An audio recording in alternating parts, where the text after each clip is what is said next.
This thing, you just follow me. Look at this, you guys. We've got strawberries over here. We've got popcorn right behind you, matzo balls. There's a lot of things that are gonna be all distributed. This food is gonna be going to people's houses today. And we've got a lot of organizations here. I just saw the Salvation Army. We're gonna be going to Blackburn Homeless Shelter, to a women's shelter. All of these places are places that are serving families and individuals in need right now. And for a lot of those families, that food source is started right here with Birch Community Services. So this is a fantastic story that's happening right here in Portland, Oregon. One of the many things that we've got to be better at supporting. So this is great to see today.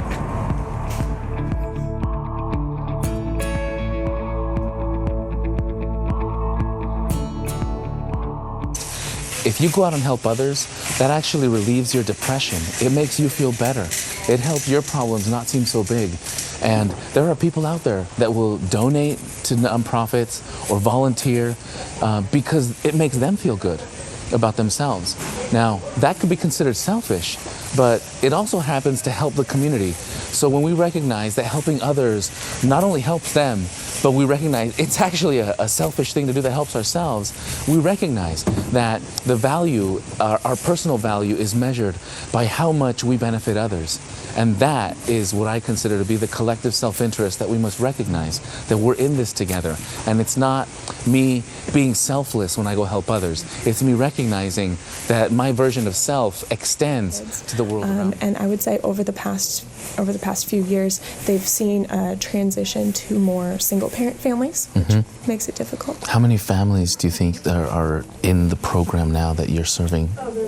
There are 580 families that come every day. Okay. Make it as much like a normal grocery store experience. Donated as cards, possible. donated shelving, donated items. Yeah. Everything is donated, and we set it up like a grocery store, so families can, like, hopefully read the box easily, take what they need. It's not a food box where it's like, we've decided what you need, here you go.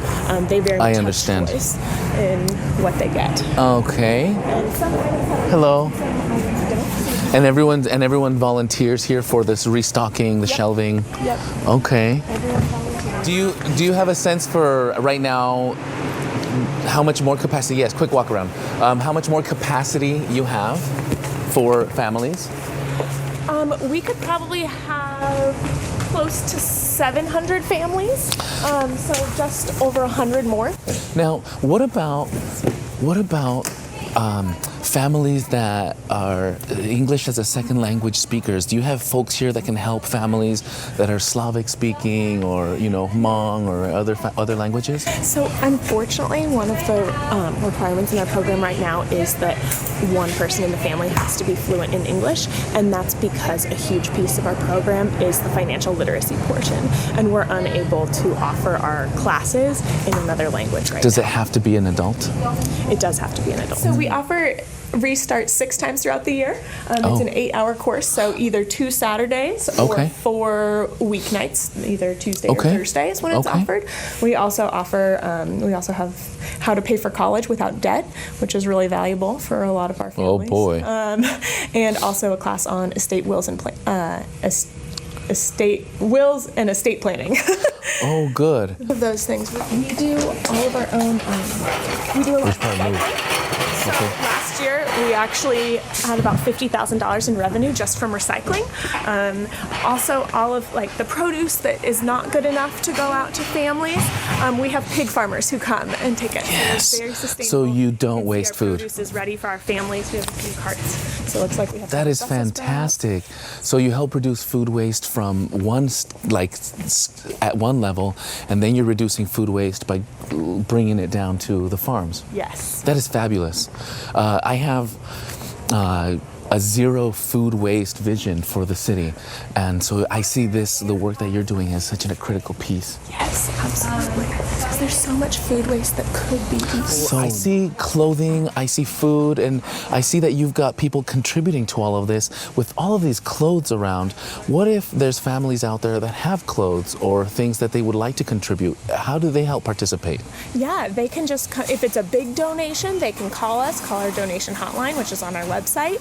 birchcommunityservices.org. Or if it's a smaller amount of clothes, you can just come in, bring it into our office, and we'll get it sorted and out to our family. And hopefully you can tell our program is really big on dignity and accountability. Yes. So families, we have about 580 families right now who come every week and do their shopping here. They also have to enroll in our financial literacy program. So families, to be eligible, at least one person in the family has to be working. And they cannot be receiving SNAP or TANF. Mm-hmm. Families also have to contribute 2 to 4 hours of volunteer work in our warehouse, so they're helping, serving each other, and pay $80 a month, but they get about $1,000 a month in return. And what is the logic behind having families pay a little bit and volunteer time?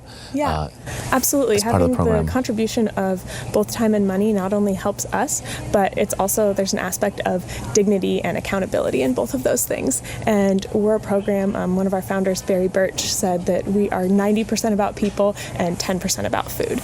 So this really is a program about community and helping people with that dignity of the exchange. Well, as someone who grew up on food stamps, I understand the difference that you feel when you earn something as opposed to just being handed something. So if you're feeling down, yes, take your vitamin D, but also go outside, help somebody, or make a phone call to help somebody, make some soup and take it to a friend. Those are the kind of things that are going to help you get through your issues and help others as well. The thing here is we got to get the work done. It's not about who takes the credit or who looks good and who looks bad. Exactly. It's about whether we're actually making a difference. It's about working together. See, what you can put in and what I can put in, if we put that together, we serve a lot more people. Doing some beautiful work. God bless you. I hope that today brings you a lot of great blessings, yes, and that the folks that are going to be receiving all these things do as well. It's a joy. It's a joy. And it's such a great pleasure to be working with you today. Thanks so much. I appreciate you. So here's what's going to happen. We're about to take all that food we just loaded up. We're going to just make one more stop to pick up some bread, and then we're going to go to 2 locations to distribute the food.